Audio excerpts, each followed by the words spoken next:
So I was never going to do a draw my life video because, to be honest, I personally don't think my life is nearly as dramatic or interesting as some of the other draw my lives that I've seen. But because a couple of you keep asking, well, maybe more than a couple of you, I am going to draw my life, or at least what I call drawings. You'll see. It all started off on June 6, 1990. I was born in Hilo, Hawaii, a small town where I grew up. I was lucky enough to have two loving parents that I look up to even till today. I also have an older brother who I've always felt competitive with my whole life. He was always better than me in everything. He would beat me in challenges, competitions, video games, and of course he was naturally gifted in judo.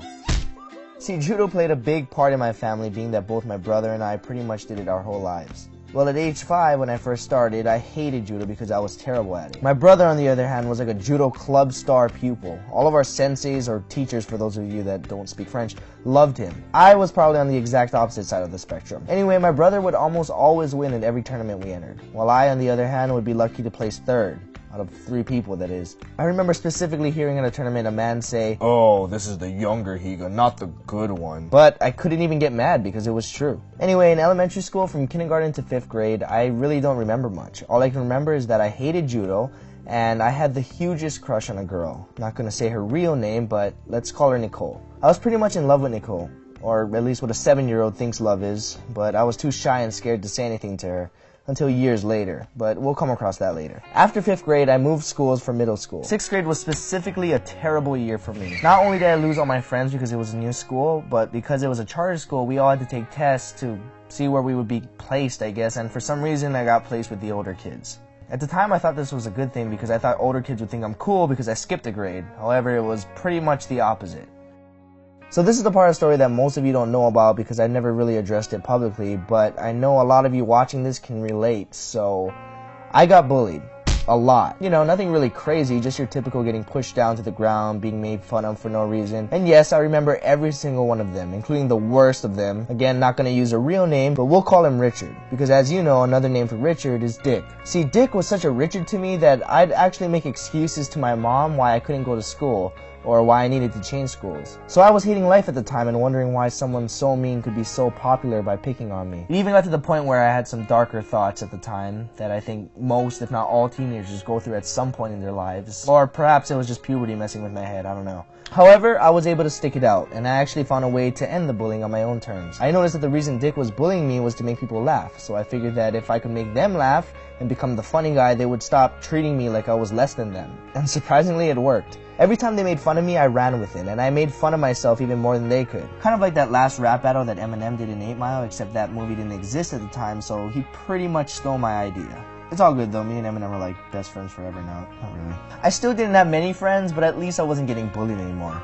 But from that point on, I wanted to be funny. I started picking up my mom's VHS camcorder and recording little skits and videos for my family to watch. They loved it. Of course, some of my cousins would be like, "You need to get a life, Ryan." But it became a traditional thing. Every Sunday, I'd have a new video for them to watch and laugh at. In 8th grade, I finally reconnected with Nicole. You know, the girl I had a crush on since elementary school. She was still at the other middle school where all my friends were, but I somehow became in contact with her again through MSN Messenger. A lot of you might not know what that is now, but it was like the Facebook of that time. But when I finally had the courage to ask her out, I got completely rejected.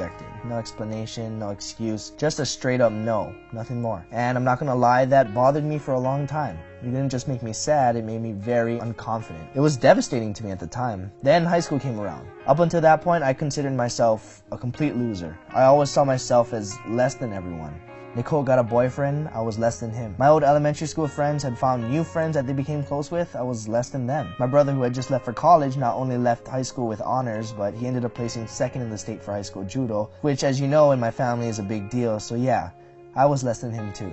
I was back at square one. I had a few acquaintances, but little to no close friends. Even the kids I considered nerds had friends. They had each other. In my mind, I wasn't anybody. I was less than everyone. I looked forward to class more than recess and lunch because at least that way I could sit somewhere and not look like a complete loner. And then it happened. One of the most momentous occasions of my life. I joined the wrestling team. And I know what you're thinking, wrestling is just a sport. Well, to me it wasn't. It literally changed my life and, well, almost ended it at the same time. I remember this one time I had to lose roughly 16 pounds in a week to make my weight class. This was by far the most I've ever had to lose in such a short amount of time, so I disciplined myself to survive on half a can of tuna and roughly 32 ounces of water a day. Pretty sure I would have died had my teammate Landon not found me collapsed on a run. Sorry mom, you're just finding out about this now. It was probably one of the hardest things I've ever had to do in my life, but it was by my own choice, just to prove to myself that anything can be done with enough effort. Sure enough, I made it to 102 pounds, a whole pound under my weight class. From that point on, I felt like a completely new person. I didn't feel like a loser anymore. I felt like I could get anything I wanted in life as long as I put the work in. By the time high school was over, I was lucky enough to earn a state championship wrestling title, and just like my brother, second in the state for judo, even with a dislocated elbow. I had lots of friends, most of which were fellow wrestlers. You might recognize some of them from my videos. I even had a girlfriend. No, not Nicole, someone that I thought was even more beautiful and perfect for me. Oh, and those videos I made for my family every Sunday, I decided to start putting them on this website called YouTube so I wouldn't have to physically bring them a copy. And little did I know, a few other people found them and started sharing them as well. Before I knew it, I was consistently getting thousands of views every day, and comments kept telling me to do it, so I did. However, my parents really wanted me to get a college degree. So for the first time in my life, I left Hawaii to attend UNLV for a degree in nuclear medicine. I hated it. I was spending most of my days and nights learning about something I had no interest in. The workload between college and posting YouTube videos just became too much, and my girlfriend remained in Hawaii, so the long distance thing wasn't helping either. I realized that once again I was completely stressed out and unhappy. So after about 2 years into college, my girlfriend and I broke up, and I finally ended up telling my parents that I'm dropping out to pursue this YouTube thing.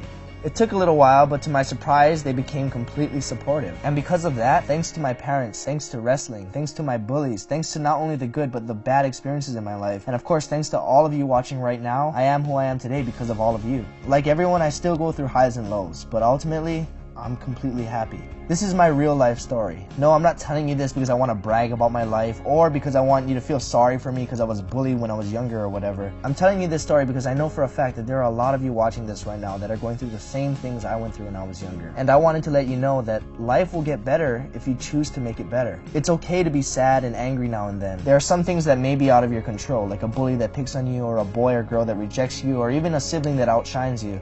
But the one thing that you and only you control is your perspective and your actions. Being depressed and feeling sorry for yourself is easy. I challenge you to change that today. Happiness is a choice. Choose to be happy. Choose to better your life because only you can make that decision. You are not less than anyone. There are only two things that can stop you, your own mind and your own body. Some might argue that there's a third and say your heart as well. But if you've been on my channel long enough, you already know that even with heart, it's still less than 3.